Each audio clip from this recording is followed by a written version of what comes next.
Man City still putting pressure on Arsenal, Woltemade unhappy at Newcastle, and a roundup of yesterday's fixtures. A lot to talk about, so let's get started.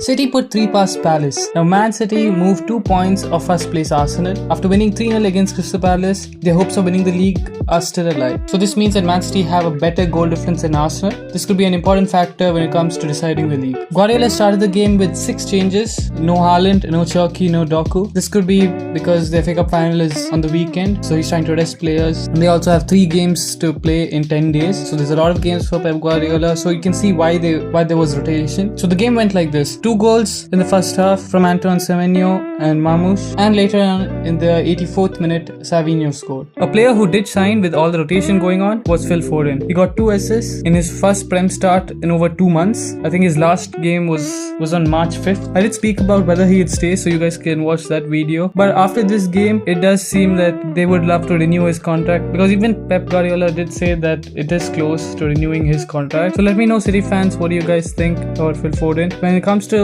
Crystal Palace, even though they didn't have the strongest lineup, they too were resting. There was no Adam Wharton, there was no Ismail Assar. They did come on later on in the game. They did have a few chances. Mateta scored, which looked like a goal line clearance from Donnarumma, which was a good goal line save, but it had gone in, but it was ruled out later on for offside in the build-up. They did have a few chances. Jeremy Pino had a chance, but it was not enough. The City still could cruise through the whole game. So City fans, are you guys confident about winning the league? Do you think Arsenal will drop points? Because right now the league is in Arsenal's hands. So let me know what you guys think. Coming on to the next story, Woltemade is unhappy at Newcastle. Now, Woltemade did start really well this season. He did come from Stuttgart as a replacement for Isaac, some would say, for 70 million. He started games, but after 2026, not so much. He has scored 10 goals and 3 assists. Among the 10 goals, only 1 has come in 2026. So Woltemade stopped playing that many games. In Woltemade's defense, there's been a few reasons why there's a drop-off of form. He's not been starting many games. He's been starting much deeper also when he starts in midfield. And I think Eddie Howe prefers Osula and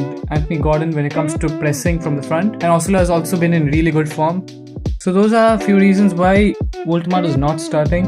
And other clubs watching this are obviously going to be interested. Bayern and Atletico are 2 clubs that are interested. When it comes to Atletico Madrid, rumors are suggesting that Alvarez may leave the club, so they're probably looking for a replacement. And with Bayern Munich, they do have Harry Kane, but they've always been interested in Woltemade even last season. And if Nicholas Jackson is not made permanent, which it won't be, they'll be looking for a good backup. And it can always be Harry Kane's eventual successor. So the question really would be, would Newcastle let him go? Because I don't think Newcastle don't want the player, but Eddie Howe has been preferring Gordon and Osula recently, so that could be the reason why. So it could probably be Woltemade's decision whether he wants to leave or not. So let me know, Newcastle fans, what do you guys think? Do you all like Woltemade, and has he lived up to expectation when he has played and when you have seen him at his best?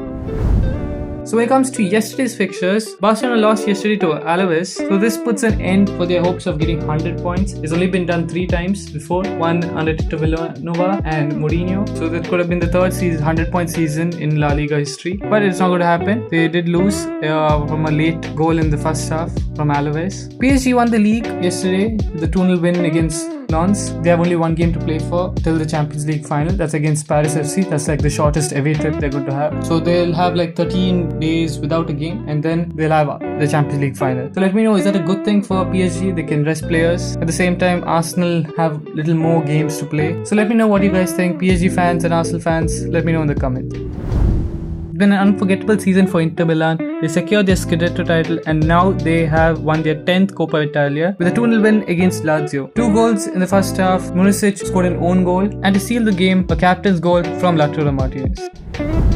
So that's all for Untitled Football News. Make sure to like the video and subscribe. Make sure to watch yesterday's video as well. So I'll see you guys tomorrow. Peace.